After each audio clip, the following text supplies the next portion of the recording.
A manhã amanheceu fria e cinzenta em Santa Aurélia. Um nevoeiro denso cobria os vinhedos como um véu de luto, enquanto as folhas das parreiras tremiam sob um vento cortante. O silêncio era tão profundo que parecia que a própria cidade prendia a respiração. Em frente à imponente casa da família Vasconcelos, uma multidão de curiosos, repórteres e policiais se aglomerava. Passos pesados marcavam a terra úmida do portão até a varanda, enquanto a polícia isolava a área. Ao longe, os sinos da capela soaram 3 vezes, num tom fúnebre. Dentro da casa, Laura Vasconcelos olhava fixamente para o retrato de sua mãe. A moldura dourada refletia sua própria imagem, mas o olhar de Helena, pintado na tela, parecia julgá-la do outro lado do tempo.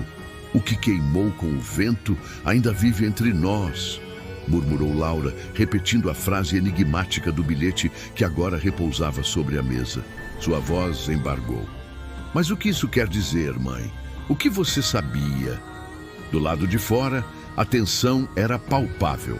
O delegado Farias discutia com o advogado Caio Moura, que, apesar de tentar manter a compostura, deixava transparecer seu nervosismo. "O carro foi encontrado a 3 quilômetros daqui", dizia o delegado ríspido. "Nenhum sinal de luta, nenhum vestígio de sangue, só o colar dela derretido pelo fogo."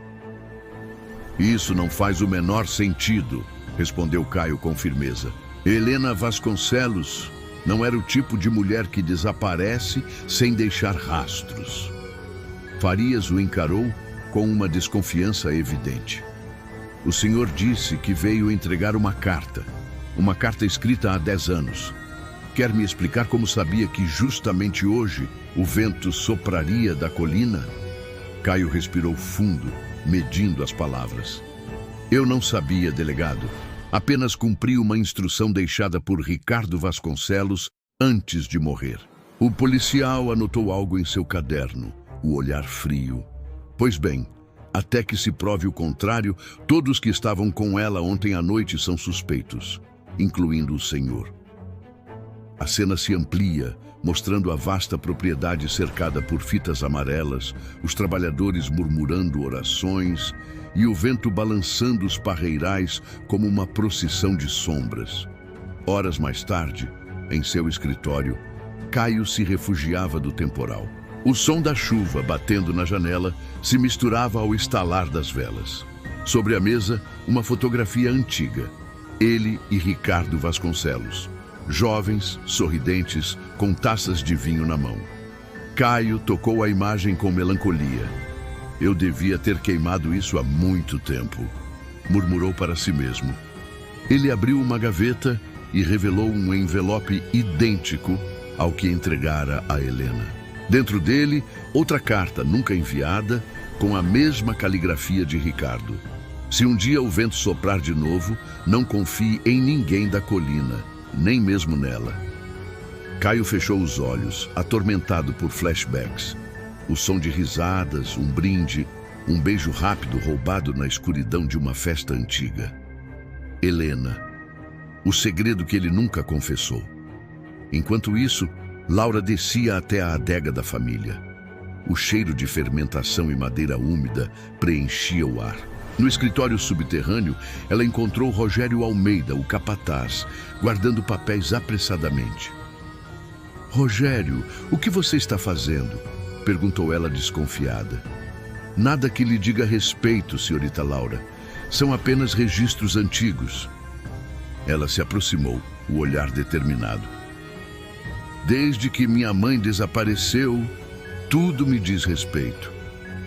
Rogério hesitou por um instante, e então um sorriso frio surgiu em seus lábios. "Sua mãe não queria que você soubesse, mas há coisas aqui que o fogo não conseguiu destruir." Ele abriu uma gaveta e tirou uma caixa metálica chamuscada.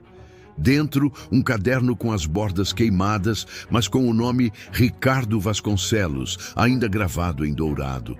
Laura folheou as páginas, que cheiravam a fumaça e vinho velho. No meio do diário, uma anotação fez seu coração gelar. "Caio sabe demais. Se o segredo vier à tona, tudo se perde." Ela sentiu o chão sumir sob seus pés. Por que minha mãe esconderia isso de mim? Rogério desviou o olhar, porque ela tinha medo do que você descobriria. A noite caiu sobre Santa Aurélia como uma ameaça. O vento voltou, mais forte, batendo nas janelas e fazendo as árvores rangerem. No quarto da casa principal, Laura não conseguia dormir. O som do relógio antigo marcando as horas lentamente. De repente, ouviu passos no corredor. Joana chamou, mas não houve resposta. Levantou-se, abriu a porta e encontrou o corredor vazio, exceto por uma vela acesa no chão. Preso sob ela, um bilhete. A verdade está na capela. Vá sozinha. A curiosidade foi mais forte que o medo. Laura vestiu um casaco e desceu os degraus, sentindo que o próprio vento a guiava. Lá fora, a neblina era espessa e as sombras das parreiras se contorciam sob a luz da lua.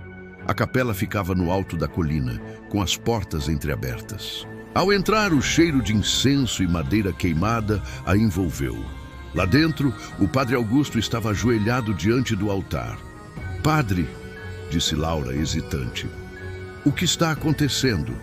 O velho sacerdote levantou o olhar cansado. "O vento voltou a soprar, minha filha, e com ele, o passado." Ele estendeu uma chave antiga, a mesma que guardava em seu missal. "Seu pai deixou isto comigo no dia em que morreu. Disse que só deveria ser entregue quando o fogo voltasse à colina."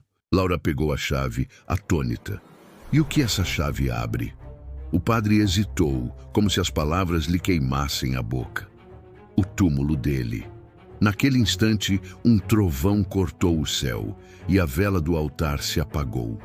O vento uivou pelas frestas, arrastando um pedaço do véu de Helena que estava esquecido entre os bancos.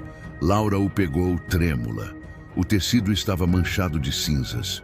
Enquanto isso, em outra parte da cidade, Caio estava em seu carro, parado na antiga estrada de terra que levava à vinícola. O rádio chiava. Uma voz suave, a mesma que narra essa história, parecia vir com o vento. Nem tudo o que o fogo consome deixa de existir. Às vezes, ele apenas muda de forma. Caio olhou pelo retrovisor e viu uma silhueta atrás do carro. Uma mulher de vestido azul, imóvel sob a chuva. Quando se virou para olhar diretamente, não havia ninguém. Apenas o som do vento. Na manhã seguinte, a cidade acordou em choque. O túmulo de Ricardo Vasconcelos havia sido violado. A tampa de pedra estava deslocada e lá dentro, em vez de ossos, havia apenas cinzas e um papel amassado com uma nova frase. Ela não morreu, apenas mudou de lugar. O delegado Farias olhou para Caio e Laura, incrédulo. O que diabos está acontecendo nessa família? Mas Laura não respondeu. Ela segurava com força o véu de sua mãe, enquanto o vento soprava novamente, vindo da colina. O mesmo vento que parecia carregar uma voz, sussurrando. A verdade queimou com o vento, mas o fogo ainda não terminou seu trabalho.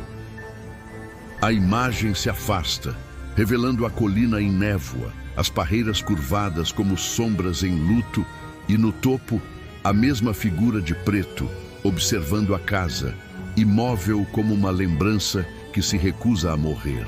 Porque o que o vento leva, o coração jamais esquece. Obrigado por assistir a esse vídeo. Se você gostou, não se esqueça de se inscrever no nosso canal e curtir o vídeo. Ative o sininho para não perder nenhuma novidade. Até a próxima!